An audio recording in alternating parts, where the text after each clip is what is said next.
오늘 창립 9주년을 맞이해서 오늘 우리에게 주시는 하나님의 말씀은 신약 성경 71쪽원의 마가복음 10장 35절에서 45절까지 말씀입니다. 마가복음 10장 35절로 45절까지 말씀 한 절씩 교독하고 마지막 절은 함께 봉독하겠습니다. 마가복음 10장 35절부터 45절까지 말씀입니다. 제가 먼저 봉독합니다. 세베대의 아들 야고보와 요한이 주께 나와 여짜오되 선생님이여 무엇이든지 우리가 구하는 바를 우리에게 하여 주시기를 원하옵나이다. 너에게 무엇을 하여 주기를 원하느냐. 여짜오되 주의 영광 중에서 우리를 하나는 주의 우편에 하나는 좌편에 앉게 하여 주옵소서. 그래서 이르시되 너희는 너희가 구하는 것을 알지 못하는도다. 너희가 마시는 잔을 너희가 마실 수 있으며 너희가 받는 세례를 너희가 받을 수 있느냐. 그들이 말하되 할 수 있나이다. 예수께서 이르시되 너희는 내가 마시는 잔을 마시며 내가 받는 세례를 받으려니와 내 좌우편에 앉는 것은 내가 줄 것이니 누구를 위하여 준비되었든지 그들이 얻을 것이라. 열 제자가 듣고 야고보와 요한에 대하여 화를 내거늘 예수께서 올라다가 이르시되 이방인의 집권자들이 그들을 임의로 주관하고 그원들이 그들에게 권세를 부린 줄을 너희가 알거니와 너희 중에는 그렇지 않을지니 너희 중에 누구든지 크고자 하는 자는 너희를 섬기는 자가 되고 너희 중에 누구든지 으뜸이 되고자 하는 모든 사람의 종이 되어야 해. 다 같이요. 인자가 온 것은 섬김을 받으려 함이 아니라 도리어 섬기려 하고 자기 목숨을 많은 사람의 대속물로 주려 함이니라. 아멘.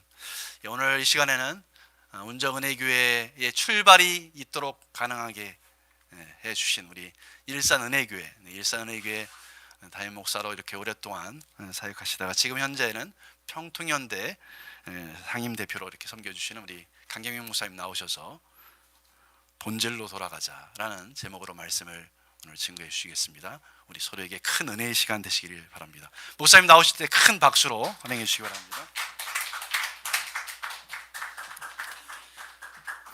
우리 운정은혜교회 창립 9주년을 진심으로 축하를 드립니다. 창립 때부터 지금까지 교회를 지켜오신 우리 성도님들뿐만 아니라 지금 운정은혜교회 멤버십을 갖고 있는 모든 성도님들께서 함께 축하를 받아야 마땅합니다. 왜냐하면 교회란 명실상부한 공동체이기 때문입니다.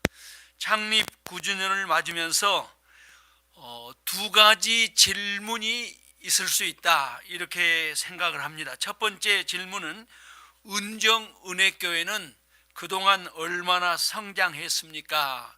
이런 질문이 가능하겠지요. 이 질문은 물론 창립 당시에 비교해서 지금 성도의 숫자가 얼마나 증가되었는가 이런 의미를 담고 있는 질문이겠죠.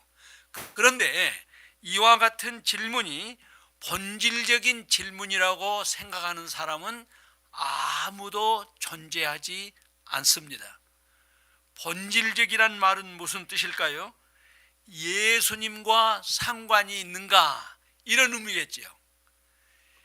예수님과 상관이 없는 것을 우리가 본질적이다 이렇게 말하지 않습니다. 예수님과 상관이 없는 질문에 계속적인 관심을 갖는 사람이라면 그 사람은 도대체 어떤 존재일까요? 두 번째 질문을 해보지요. 운정은혜교회는 얼마나 성숙한 교회입니까? 라고 물을 수 있을 것입니다. 마땅히 이렇게 질문해야 할 것입니다. 성숙이라는 말은 사람의 인격과 관계된 그런 언어이기 때문에 당연히 운정은혜교회 조직, 단체 이런 것에 관한 질문이 아니라 운정은혜교회를 구성하고 있는 성도 한 분 한 분 그분들에게 집중되어 있는 것은 말할 것도 없습니다. 자, 이런 관점을 가지고 다시 한번 여쭈어 볼까요? 우리 김진명 목사님을 비롯한 운정은혜교회 성도 여러분, 여러분은 얼마만큼 성숙하셨습니까? 아니, 성숙이란 항상 진행형이기 때문에 이렇게 여쭈어야 할 것입니다. 여러분은 지금 성숙해 가고 계신가요? 그렇다면 우리 그리스도인들에게 성숙이라는 게 도대체 무엇일까요? 길게 말씀드리지 않겠습니다. 단언컨대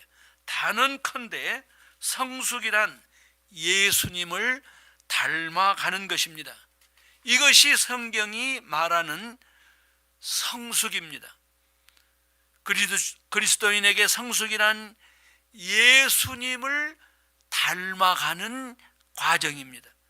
그래서 사도 바울도 고린도전서 11장 1절에서 이렇게 말씀하셨죠. 내가 그리스도를 본받는 자가 된 것처럼 너희는 나를 본받는 자가 되라. 자, 그렇다면 그리스도를 본받는다라는 것은 과연 어떤 의미일까요? 여기서부터는 좀 복잡하지요. 단순하지 않습니다. 우리 예수님께서 어떤 분인가를 간단히 정돈한다라는 게 사실상 불가능하기 때문입니다. 그런데 영국의 신학자로서 목회자로서 현대교회에 가장 광범위하고 시원한 영향력을 끼쳤던 존 스토트 신부님은 마가복음 10장 45절을 이렇게 해석했습니다. 마가복음 10장 45절이야말로 예수님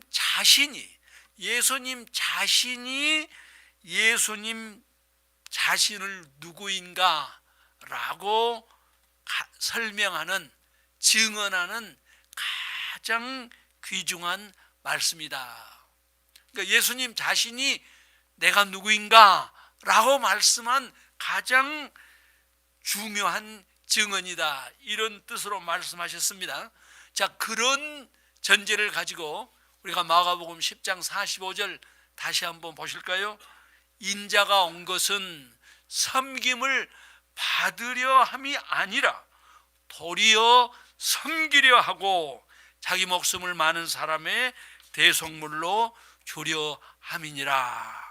자, 여기 인자라는 말은 예수님께서 여기 마가복음 10장 45절에서 뿐만 아니라 복음서 전체를 통해서 예수님이 자기 자신을, 당신을 호칭하실 때 가장 자주 사용하셨던 그 말씀입니다. 인자, 사람의 아들, 그런 뜻이지요. 모든 영어 성경을 보면은 the son of man, the son of man 이렇게 번역을 했고요. 우리 성경 중 가장 표준적인 개역 개정 성경은 인자 이렇게 번역을 했습니다. 새 번역도 인자 이렇게 번역을 했더라고요. 공동 번역은 사람의 아들 이렇게 풀어서 번역을 했습니다. Son of man, 인자, 사람의 아들 다 같은 뜻인데요. 여러분, 영어 성경은 Son of man 이렇게 하지 않고 The Son of man 이렇게 번역을 했습니다. Son of man 앞에 정관사 더를 붙여서 그 사람의 아들이라 이렇게 번역을 한 거지요. 우리나라 성경에 왜 이 더라는 정관사를 번역하지 않았는지는 제가 잘 모르겠습니다. 그런데 Son of man 이 말을 성경 원어의 뜻대로 충실히 번역하기 위해서는 반드시 정관사 더를 붙여야 합니다. 그 더를 빼버리는 게 굉장히 큰 오역입니다. 우리 예수님께서 당신을 인자, Son of Man 이렇게 칭하셨던 것은 저희들이 어렸을 때 이런 설교를 들었던 기억이 나요. 예수님이 신성과 인성이 있는데 예수님이 겸손하셔서 당신의 신성을 드러내지 않고 인성을 드러내기 위해서 당신을 스스로 인자 이렇게 지칭하셨다. 이런 설교를 들었던 기억이 나는데요. 그런 해석은 우리가 성경 해석학적인 성경신학적인 그런 그 인지가 좀 부족했을 때 그런 생각을 했겠지요. 이 인자라는 말, 예수님께서 당신을 지칭하실 때 즐겨 쓰셨던 이 인자라는 말은 사실은 다니엘서 7장 13절에 나오는 말이고, 우리 예수님은 당신이 곧 다니엘서 7장 그 13절에서 예언했던 그 인자다, 이런 뜻으로 말씀을 하셨기 때문에 헬라어 성경 원문은 예수께서 당신을 가리켜 인자라고 칭하신 그 단어에다가 더 정과선을 붙인 거예요.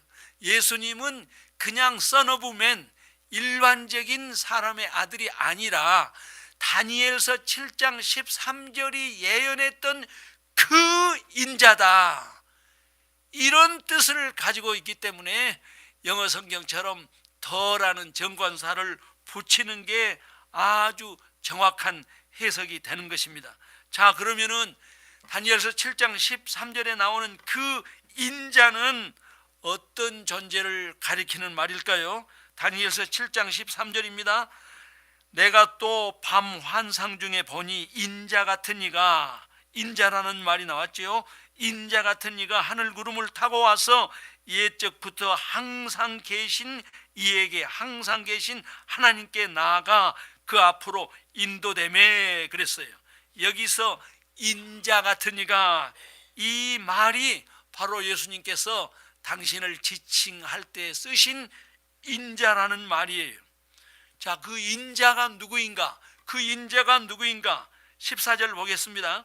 그에게 권세와 영광과 나라를 주고, 하나님께서 그 인자에게 권세와 영광과 나라를 주고 모든 백성과 나라들과 다른 언어를 말하는 모든 자들이 그를 섬기게 하였으니 그의 권세는, 그 인자의 권세는 소멸되지 아니하는 영원한 권세요, 그의 나라는, 그 인자의 나라는 멸망하지 아니할 것이니라, 이렇게 말씀하셨단 말이죠. 여러분, 다니엘서 7장 전체는 하나님의 세계 그 경영, 세계 경영 그 경륜과 그리고 앞으로 오실 메시아에 대한 예언의 말씀으로 유명한 장입니다. 이런 전제, 이런 믿음을 가지고 다니엘서 7장 13절 14절 말씀을 보면은 메시아 그리스도께서 어떤 분인가를 우리가 정확하게 알 수 있습니다. 인자로 칭호되는 그 메시아, 그 그리스도가 어떤 존재입니까? 모든 나라, 모든 족속을 영원히 다스리는 통치자지요. 그리고 그 권세, 그 나라는 영원히 소멸되지 아니하고 영원히 멸망하지 아니하리라. 메시아 곧 예수 그리스도에 관해서 이렇게 정확하게 증언한 다른 성경 말씀은 없습니다. 그런데 중요한 것은 바로 이 메시아에 대한 예언을 예수님 자신이 자신에게 적용했단 말이죠. 예수님 자신이 자신에게 이 적용해서 다니엘서 7장 13절 14절이 말씀하신 그 인자가 바로 나다, 이렇게 말씀하신 거예요. 우리 예수님께서 내가 다니엘이 예언한 그 인자 곧 그 메시아라고 말씀하셨습니다. 그래서 공관복음서 기자들이 예수님께서 자신을 지칭하신 그 인자를 소개할 때 정관사 터를 붙여서 그 인자, 다니엘이 예언했던 그 인자라고 아주 정확하게 기술한 거죠. 다시 말하면 예수님은 모든 족속, 모든 열방을 통치하시는 메시아다, 곧 그리스도다, 이런 말씀이지요. 여러분, 뭐 이건 우리에게 이제 이미 상식처럼 돼 있는데, 메시아라는 말은 히브리어고 그리스도라는 말은 그 메시아를 표현하는 히브리어죠. 그러니까 메시아나 그리스도나 똑같은 말이라는 것 우리가 너무 잘 알고 있죠. 예수 그리스도라는 말은 예수는 메시아다, 이런 의미죠. 자, 반복됩니다마는 이런 뜻을 알고 다시 마가복음 10장 45절을 보겠습니다. 인자가 온 것은, 이 말이 너무 중요한 거지요. 인자가 온 것은 섬김을 받으려 함이 아니라 도리어 섬기려 하고 자기 목숨을 많은 사람의 대속물로 주려 함이니라. 인자에 관해서는 이제 충분히 설명을 드렸습니다. 바로 그 인자, 그 메시아, 그 통치자인 예수가 무슨 일을 한다고 예수님 말씀하셨습니까? 첫째, 섬기는 일입니다. 섬김을 받을 수 있는 막강한 통치자가 아니라 도리어 섬기는 통치자다. 이 말씀 바로 앞에 당신의 그 제자들이 서로 높은 자리 오르기 위해서 싸웠던 그 이야기가 오늘 우리가 읽은 본문이죠. 그 서로 높아지려는, 서로 높은 자리 차지하려고 하는 그런 제자들을 보면서 예수님께서 하신 말씀입니다. 나의 제자인 너희들은 새롭게 도래해야 할 하나님 나라의 백성들은 이 세상 사람들과는 전혀 다른 존재다, 이걸 가르치신 거지요. 마가복음 10장 42절을 다시 봅니다. 예수께서 불러다가 이르시되 이방인의 집권자들이 그들을 이임으로 주관하고 그 고관들이 그들에게 권세를 부리는 줄을 너희가 알거니와 너희 중에는 그렇지 않을지니 너희 중에 누구든지 크고자 하는 자는 너희를 섬기는 자가 되고 너희 중에 누구든지 으뜸이 되고자 하는 자는 모든 사람의 종이 되어야 하리라. 여러분, 이 말씀은 집에 돌아가셔서 암송할 때까지 계속 좀 묵상하고 또 묵상하시기 바랍니다. 이 말씀은 전혀 난해한 말씀이 아닙니다. 말씀에 대한 깊은 묵상, 이 반복된 묵상이 부족하기 때문에 우리 성도들이, 우리 교회가 좀처럼 성숙하지 못한 그런 현상들을 우리가 보게 됩니다. 우리 예수님 말씀하셨습니다. 세상의 통치자들은, 세상의 권세자들은 자기보다 수하이거나 혹은 자기보다 덜 가진 자들을 자기 뜻대로 주관하고 부리는 것이 그들의 특성이다. 그러나 너희는, 내 제자들은 섬기는 자가 되어야 한다. 가질수록, 높아질수록 섬기는 자가 되어야 한다. 사실 여러분, 이 말 그냥 우리가 너무 이렇게 기계적으로 듣고 넘어가고 뭐 아멘 그러고 넘어갔지만은 우리의 실상, 우리 존재의 그 특성을 생각해 보면 이건 기가 막힌 말씀이죠. 이건 세상과 너무나 다른 말씀이지요. 세상 가치를 완전히 뒤엎어버린 그런 말씀이지요. 하나님 나라는 과연 전혀 새로운 나라입니다. 이런 새로운 세상이 오면 틀림없이 가짜가 출현하겠지요. 내심으로는 섬기는 삶과는 전혀 관계가 없는 자가 그 내적 가치관은 여전히 남을 지배하고 남에게 과시하고 남에게 대접받는 것을 최고의 가치로 여기는 그런 속물 근성의 인생들이 마치 섬기는 자처럼 종인 것처럼 살아가는 그런 위장된 인생들이 많이 출현할 수밖에 없지 않습니까? 정치인들이나 공무원들이 자신을 가리켜서 저희는 국민의 공복입니다 이렇게 말할 때 우리가 그 말에 공감이 가고 그 말에 감동이 되는 그런 정치 지도자들 우리 주변에 얼마나 되든가요? 그들이야 대부분이 예수님의 참된 제자들이 아니기 때문에 그렇다 치더라도 예수님의 참 제자임을 자타가 인정하는 우리 목사님들, 우리 장로님들, 우리 권사님들 가운데서 예수님 말씀처럼 참으로 섬기는 자로 살아가는 사람들이 몇 분이나 되겠습니까?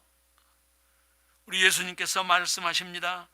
내가 이 땅에 온 것은 섬기는 자가 되기 위해서 왔다. 그리고 내가 너희를 보는 대로 너희들이 아는 대로 섬기는 자로 살았지 않느냐. 그러니 너희가 내 제자가 되려면 섬기는 자가 되라. 제가 요즘에 가장 깊이 묵상하고 늘 그 말씀 붙들고 기도하는 말씀이 누가복음 9장 23절입니다.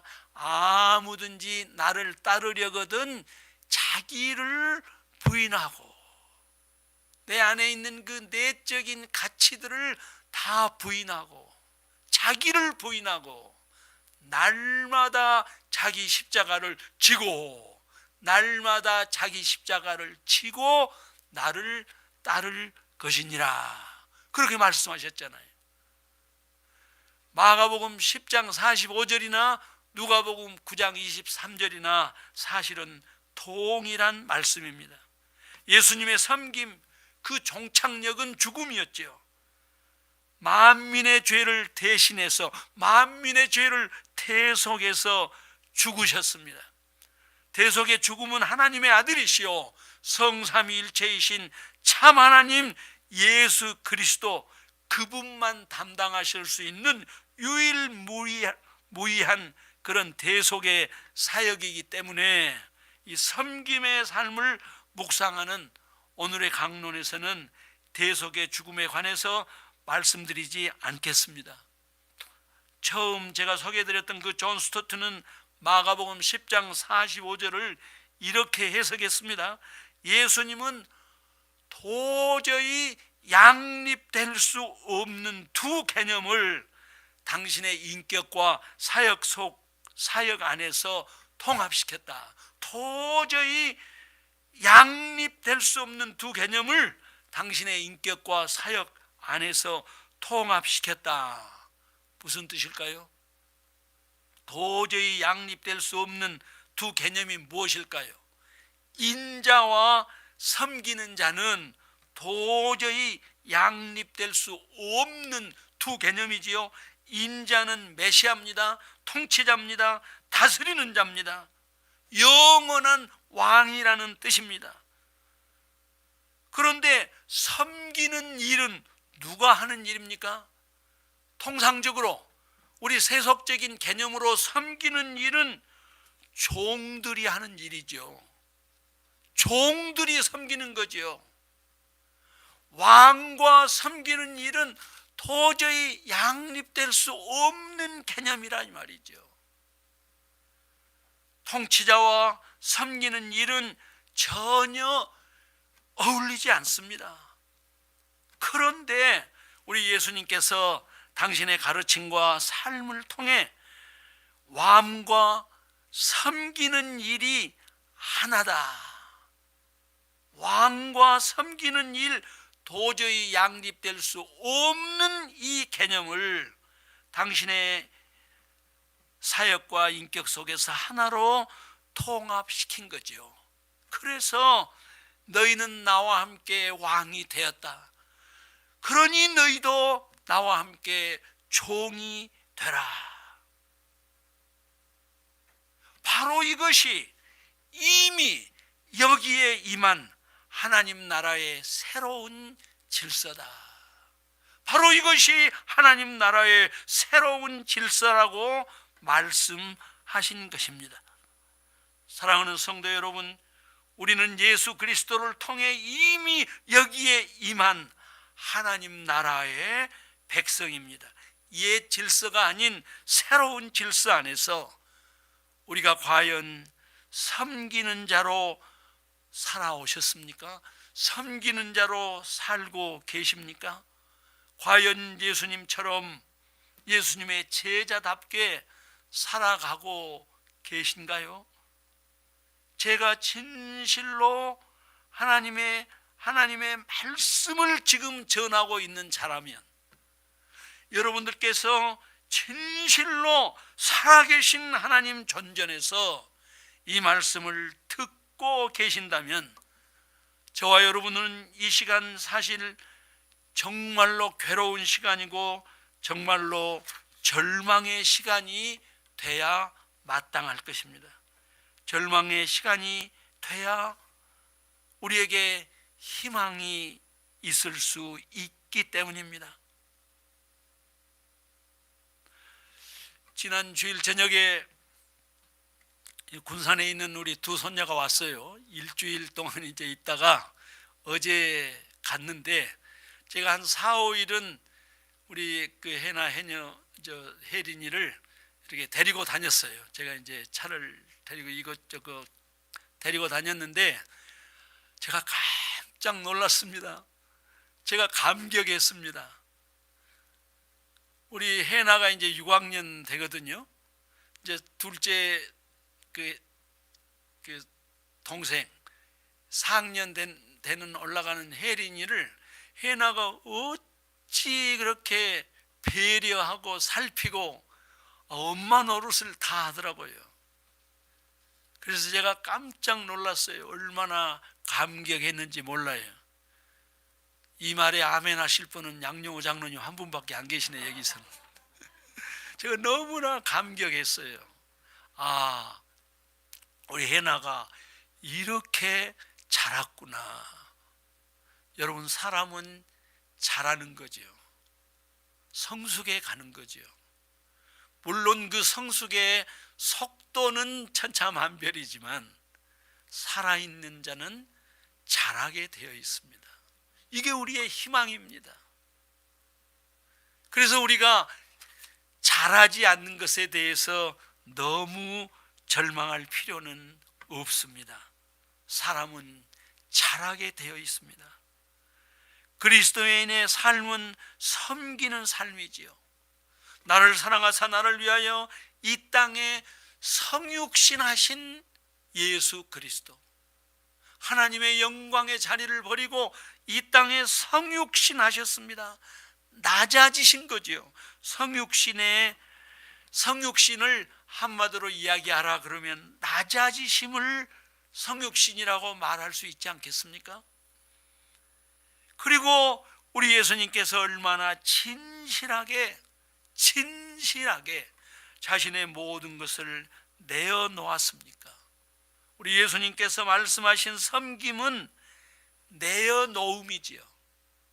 성육신은 낮아지심이고, 예수님의 생애를 통해서 우리에게 가르치신 절대 진리 섬김은 내어놓음이지요. 섬김이란 자기 희생이 없이는 언감생신 흉내도 낼 수 없는 거지요. 자기 희생이 없는 섬김이란 단연코 허구이고 거짓 아니겠습니까? 저는 지난 40년 동안 목회 생활을 마치고 2019년 12월 정년 퇴직을 했습니다. 퇴직 과정에서 두 가지 과제가 있었고 한 가지 사건이 있었습니다. 두 가지 과제는 저의 후임자를 세우는 일이었습니다. 누가 생각해도 가장 합리적이고 상식적인 방식으로 후임자가 결정이 되었습니다. 두 번째 과정은 퇴임하는 담임 목사에 대한 예우 문제였습니다. 제가 개척해서 24년을 담임 목사로 봉사했고 교회 규모도 작지 않았습니다. 우리 교회 정도의 목사가 퇴임할 때 이 정도는 예우해야 한다라는 그 기준을 총회가 성문화해서 정해 놓았습니다. 그래서 저는 총회가 정한 수준만큼만 요구하면은 역시 강경민 목사답다, 이런 생각을 하실 거다, 이런 생각을 제가 했어요. 그런데 그 과정에서 제가 크게 실수를 두 가지 했습니다. 하나는 총회 기준이라는 것이 저는 정당하게 생각을 했는데 우리 성도님들 입장에서 보면 너무 지나치다, 이런 부분이 있겠구나 하는 것을 제가 아주 늦게 이해를 했습니다. 그런데 그것보다 더 큰 실수가 있었습니다. 제 생각으로는 총회가 정한 아주 정당한 그 규정이기 때문에 제가 직접 요청한다라는 게 잘못된 일은 아니다, 이렇게 생각을 했는데요. 바로 이것이 저의 큰 실수였습니다. 어떤 분이 전혀 다른 관점으로 저의 입장을 공개적으로 비판하니까 마치 제가 위선자처럼 되었어요.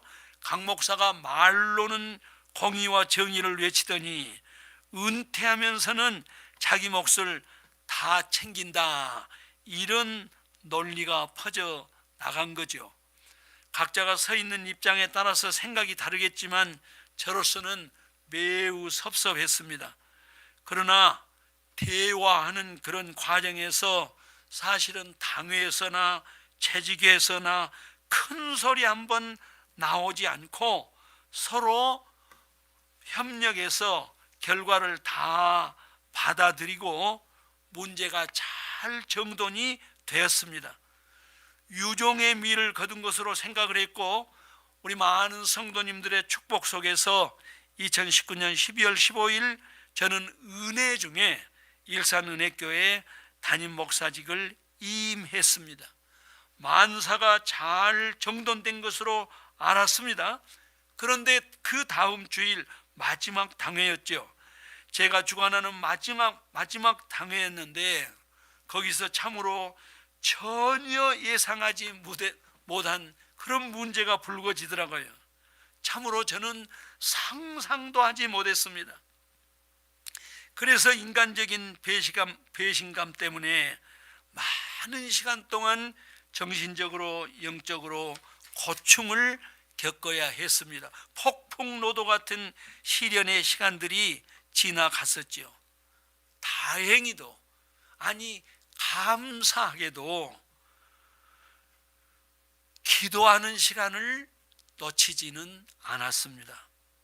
기도했습니다. 그랬더니 하나님께서 마침내 저희를 회복시켜 주셨습니다. 저의 퇴임 과정에서 발생했던 일들을 살아계신 하나님 존전에서 여러 번 되돌아보았습니다.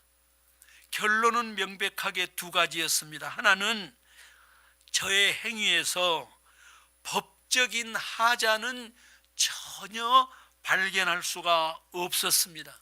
그건 틀림없습니다. 그런데 하나는 그 모든 과정에서 생긴 결과는 목회자인 제가 덕이 부족해서 일어난 사태였다. 내가 덕이 부족해서 일어난 사태였다. 이렇게 정리를 했습니다. 지금까지 그렇게 생각하고 있었습니다.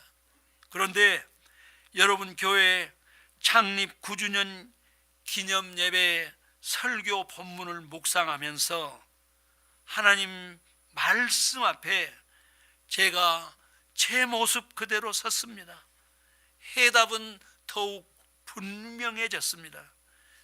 제가 진심으로 섬기는 목회를 못했구나. 덕이 부족했다는 말로는 턱없이 부족하구나. 섬김의 삶을 살지 못한 큰 죄를 범했구나. 이런 회환이 물밀듯이 밀려왔습니다.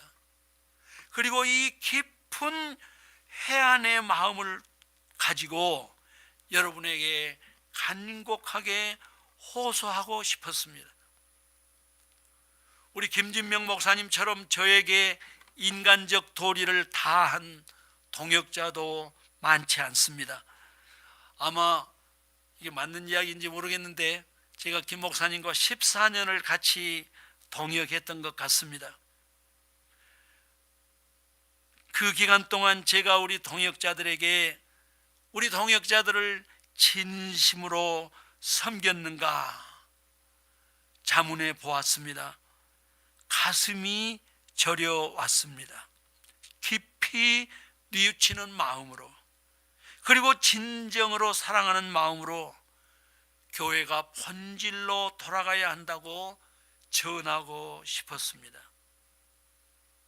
교회가 본질로 돌아간다는 것은 우리 모든 성도님들이 목사도 장로도 섬기는 자가 되는 것, 이게 교회가 본질로 돌아가는 것이죠. 존경하고 사랑하는 우리 양영호 장로님, 우리 정희영 장로님, 그리고 이 교회 창립 이후 줄곧 함께 오신 여러분께도, 그리고 지금 운정은혜교회 가족이 되신 여러분께도 진심으로 사랑하는 마음을 가지고 교회를 새롭게 해 보십시오. 아니, 인생을 다시 살아보십시오 라고 간곡히 호소하고 싶었습니다. 그래서 최근에 제가 읽었던 감명 깊은 책 한 권을 여러분에게 선물하기 위해서 제가 그 책을 돈 주고 샀습니다. 번역자가 강도현이어서 그냥 얻은 것으로 생각하지 마세요. 제가 돈 주고 구입했습니다. 여러분, 그 책은 1시간이면 좋게 읽을 수 있는 아주 작은 책입니다. 사실 이 책이 너무 간단 명료하게 정돈되어 있기 때문에 많은 사람들이 읽어가지고 이해가 될까 하는 그런 의구심이 들었습니다. 그런데 이 가정교회 목회에 대한 기본적인 이해가 되어 있는 분들에게는 크게 도움이 되리다, 이런 확신이 생겨서 제가 책을 구입했습니다. 목회의 정신, 그 목회의 DNA가 90%는 가정교회하고 똑같았습니다. 그러나 가정교회 이론보다도 신학적으로는 훨씬 깊다라는 것이 저의 생각입니다. 우리 김진명 목사님, 우리 양영호 장로님, 우리 정희영 장로님이 이 책을 깊이 읽으면 분명하게 창조적인 새로운 사고가 생기리라고 그런 생각을 하게 되었습니다. 이 책에서 말하는 선교적 교회라고 일컬어지는 이 교회 운동이 지금 가장 활발하게 일어나고 있고 열매가 드러나고 있는 곳은 영국입니다. 한국과 미국에서도 큰 반향을 일으키고 있습니다. 그런데 영국에서는 평신도들이 중심이 되어 가지고 선교적 교회가 일어나고 있고, 우리 한국이나 미국에서는 목회자 중심으로 선교적 교회에 대한 관심이 제고되고 있습니다. 이것이 큰 차이입니다. 아니, 근본적인 차이라고 말할 수 있습니다. 영국에서는 평신도들이 내가 어떻게 하면 그리스도의 참된 제자로 살아갈 수 있을까, 이런 영적인 각성을 토대로 해서 선교적 교회가 일어나고 있는 것이고, 우리 한국이나 미국에서는 목사님들이, 목회자들이 교회를 부흥시키기 위한 방법으로 이 운동에 관심을 보이고 있기 때문에 이 차이는 근본적인 차이라고 말하지 않을 수 없습니다. 여러분이 선교제 교회로는 목회자와 평신도가 구별되지 않는 진실로 예수 그리스도의 제자들에게 생겨진 영적인 각성 운동입니다.